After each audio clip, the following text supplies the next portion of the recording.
अब देख लेते हैं दोस्तों अव्यय के प्रकार।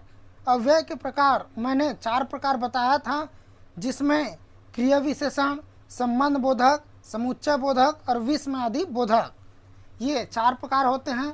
अब देख लेते हैं क्रिया विशेषण के जो प्रकार है, क्रिया विशेषण के जो 4 प्रकार है उनको देख लेते हैं दोस्तों। स्थानवाचक क्रिया विशेषण, स्थान, यहाँ स्थान बोल रहा है दोस्तों, क्रिया होने के स्थान या दिशा का बोध कराने वाले क्रिया विशेषण को हम स्थानवाचक क्रिया विशेषण कहते हैं। यहाँ स्थान और दिशा का बोध होता है दोस्तों। जैसे राहुल ऊपर बैठा है, तो ऊपर बैठा है मतलब एक स्थान को बता रहा है, या एक दिशा बोल सकते हैं कि वह ऊपर में है। रानी अंदर गई, अंदर यानी कि जैसे रूम के अंदर जाते हैं तो एक स्थान को बता देते हैं दोस्तों। वे यहाँ रहते हैं, वे यहाँ रहते हैं, तो यहाँ रहते हैं ऐसा करके बता रहे हैं, तो स्थान को बता रहे हैं दोस्तों, घर वगैरह को बता रहे होंगे। वैसे ही वह बाहर बैठी है, बाहर दिशा भी बोल सकते हैं, एक स्थान, बाहर एक स्थान है दोस्तों। तुम लोग कहाँ चले गए, कहाँ है, तुम इधर उधर मत जाओ, इधर उधर क्या है दोस्तों, एक दिशा है। ये इस प्रकार होता है स्थानवाचक क्रिया विशेषण।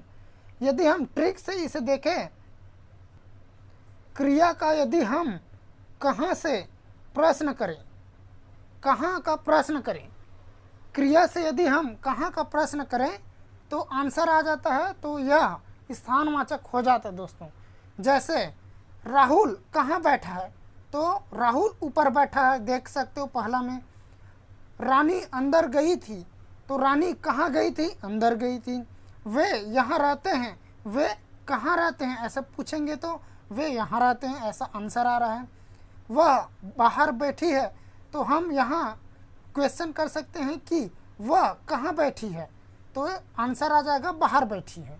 इस प्रकार होता है स्थानवाचक क्रिया विशेषण। अब आगे बढ़ते हैं दोस्तों। अब देख लेते हैं कालवाचक क्रिया विशेषण।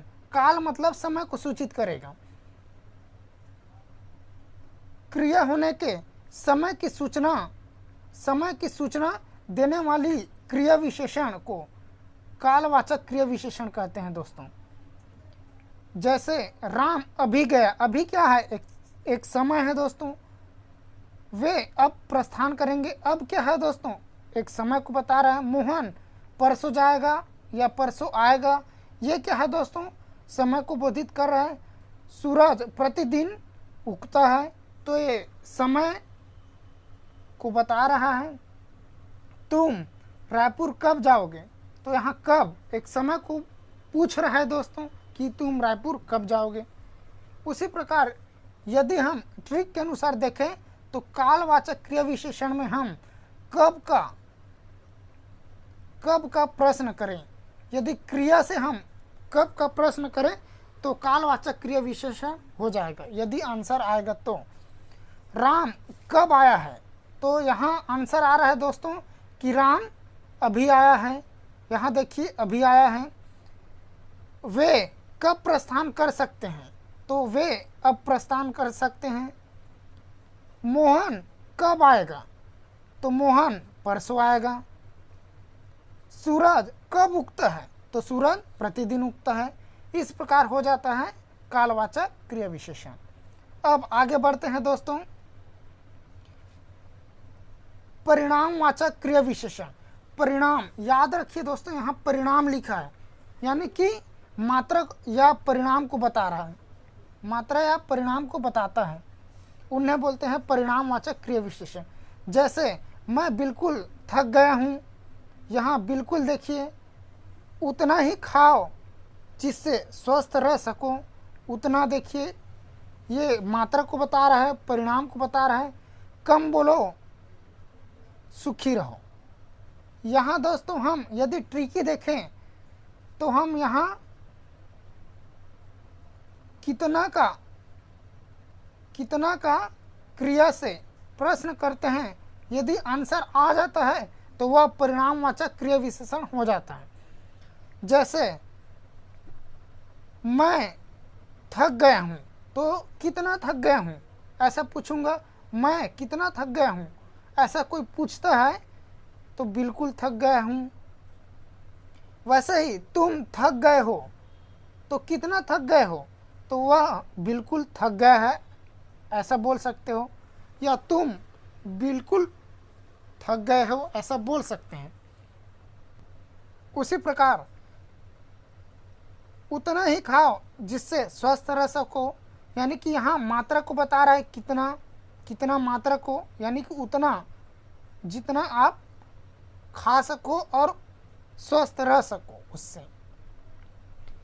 कम बोलो सुखी रहो, कितना बोलो कम बोलो। ये क्या है दोस्तों, परिमाण या मात्रा को बता रहा है। अब चलते हैं आगे, रीतिवाचक क्रिया विशेषण। ये रीतिवाचक क्रिया विशेषण, रीति मतलब नियम, जो नियम होता है उन्हें बोलते हैं। जिन अविकारी शब्दों से क्रिया के होने की रीति या विधि का पता चले उन्हें हम रीतिवाचक क्रिया विशेषण बोलते हैं। वह आपकी बात ध्यानपूर्वक सुन रहा है। यहाँ देखिए दोस्तों, ध्यानपूर्वक, ये रीतिवाचक क्रिया विशेषण को बताते हैं। उसने उसे भली भांति समझा दिया है। ये भली भांति क्या है दोस्तों, रीतिवाचक है।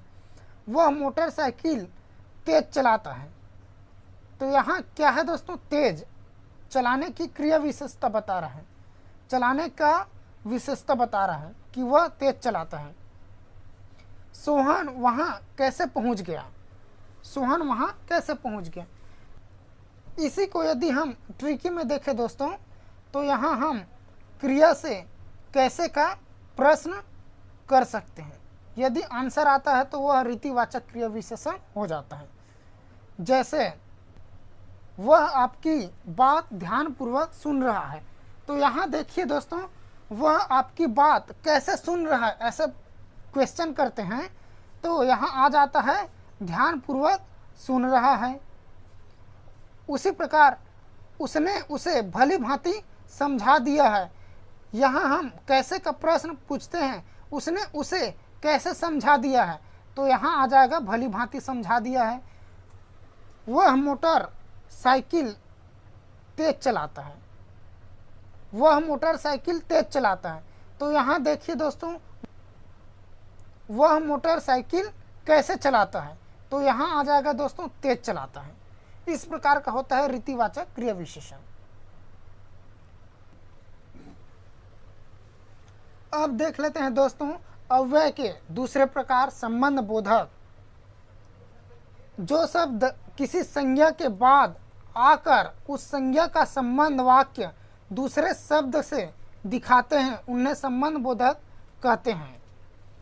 जैसे वह दिन भर काम करता रहा, तो यहाँ देखिए दोस्तों, वह दिन भर काम करता रहा, तो यहाँ दिन भर यानी कि वह काम तो कर रहा है लेकिन दिन भर कर रहा है, यानी कि उनका संबंध बता रहा है कि वह दिन भर काम किया। उसी प्रकार मछली पानी के बिना जीवित नहीं रह सकती, तो यहाँ मछली और पानी का संबंध बता रहा है कि वह पानी के बिना नहीं रह सकती, मछली पानी के बिना नहीं रह सकती, ये संबंध को बता रहा है। यहाँ बिना जो है दोस्तों संबंध बोधक अव्यय है। उसी प्रकार ये जो ऊपर में भर है वो भी संबंध बोधक अव्यय है। अब देख लेते हैं संबंध बोधक अव्यय में, जैसे अपेक्षा, समान, बाहर, भीतर, पूर्व, पहले, आगे, पीछे, संग, सहित, आसपास, भर, तक, सामने, ये जो शब्द हैं ये संबंध बोधक शब्द में आते हैं दोस्तों।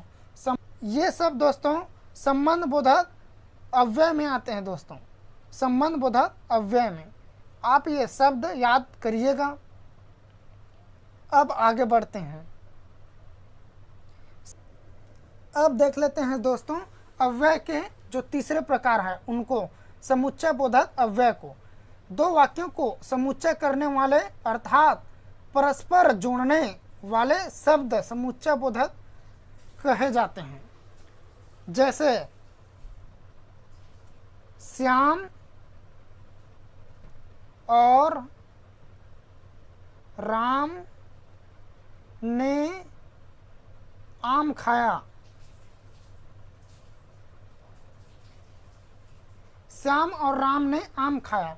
तो यहाँ और क्या है दोस्तों, जोड़ने का काम कर रहा है, और जो है जोड़ने का काम कर रहा है। वैसे ही छोटे शब्द लिख सकते हैं, जैसे मैं खाना खाया और टहलने गया, तो वहाँ और जोड़ दिए। ये क्या है दोस्तों, समुच्चय बोधक, यानी कि दो वाक्य है उनको जोड़ने का काम कर रहे हैं, वह है समुच्चय बोधक अव्यय।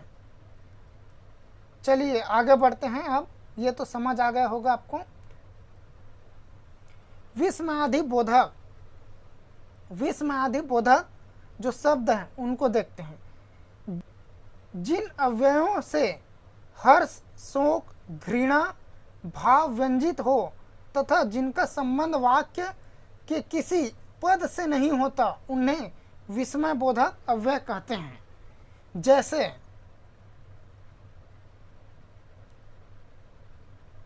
आपको यहाँ दिख रहा होगा, हाय वह तो मर गया। अब देखिए दोस्तों, हाय लगाया हूँ तो यहाँ विस्मयादि बोधक चिन्ह लगा हुआ है। वैसे ही विस्मयादि बोधक चिन्ह के 7 प्रकार होते हैं। यदि आप इनको याद रख लेते हो तो विस्मयादि बोधक जो अव्यय है वह आपसे बन जाएगा। जैसे आहा, वाह, वाह वाह, क्या सीन है, ऐसा बोलते हैं ना। धन्य धन्य, जय, शाबाश, आह क्या मीठा है आम, ऐसा बोलते हैं ना। ऐसा भी बोलते हैं। हा हा, ऐसा भी बोलते हैं। हाय, त्राही त्राही, वाह, है, ए, ओहो, क्या, ठीक, वाह, शाबाश, हा हा, अच्छा, छी, हट, अरे, दूर, धिक, चुप, हाँ, जी हाँ, अच्छा, जी, ठीक, बहुत, अरे, रे, अजी, ओ, लो जी, हे, अहो। ये शब्द आपको सुनने को मिलते ही होंगे। जैसे अरे, अजी, ये क्या होता है, शादीशुदा वाले घर में ज़्यादा सुनने को मिलता है। हे, अजी, अरे, ये शब्द प्रयोग करते हैं जनरली। अजी महिलाएं बोलती है, वैसे ही अरे पुरुष बोल देते हैं अपने वाइफ को, पत्नी को। हाँ, जी हाँ, ये शब्द आप सुने ही होंगे। आज का क्लास हम यही समाप्त करते हैं दोस्तों। यदि इससे आपको कुछ जानकारी मिला हो तो इस चैनल को लाइक, सब्सक्राइब और शेयर ज़रूर कीजिएगा। धन्यवाद।